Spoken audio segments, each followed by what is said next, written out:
Hey everyone! Today we're going to be learning about sexual expression. The topics that we will be covering are how religion can affect sex talk, sexual responses, sexual behavior, and how to be safe during sex. But before we do, let me introduce you to my friends Monica, Kaylee, and Joaquin. Let's get started. People around the world need to express themselves about their sexuality, which can lead to behavior, thoughts, feelings, and communications. Many people can express themselves with desires and keep intimate relationships.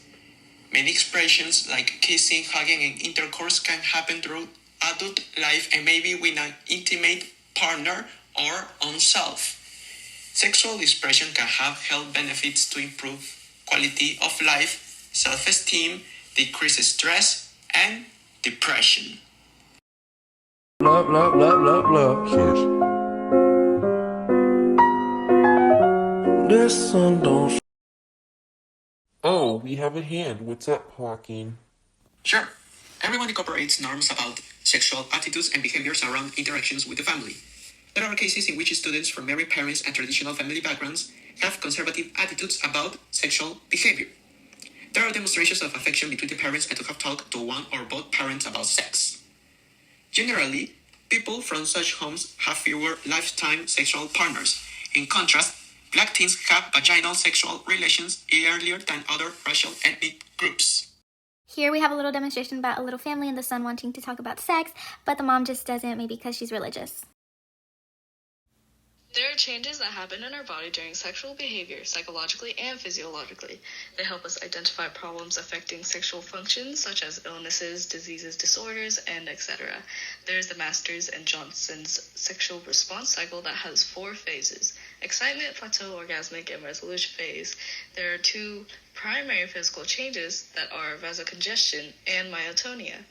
The vasocongestion being the principal physical component in sexual arousal, which includes blood flow and lubrication, and women's breasts can change as well. Myotonia is the involuntary contracts of muscles. When you're having sex, sometimes you can see your partner's toes curling up or your legs shaking, but that's their muscles tensing up. Hey, looks like we have some fun facts to discuss. Let us know, Kaylee. That's right, Kaylee. Thank you so much for those fun facts. Weaver and Basson believe that emotions, sensuality, culture, power, and pleasure all play important roles in sexual response. They say that women's reasons for having sex are more complicated than men's.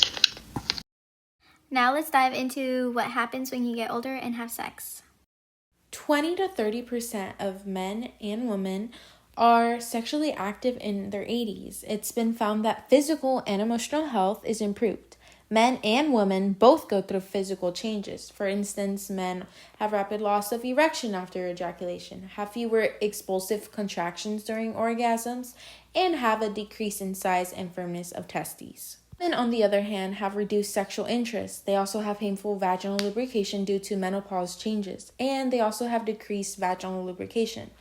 It's been reported that 63% of older men and 47% of older women still continue masturbation. Yhael, can you tell us why men and women still masturbate even later in the years? Sometimes your partner might not want to have sex anymore, so be aware that they will masturbate. Safe sex is great sex, and we can have safe sex by having communication with partners of your sex history, using condoms, reducing sexual partners. You can also use dildos, vibrators, butt plugs, body rubbing, kissing on the body, and also having a partner with no STDs.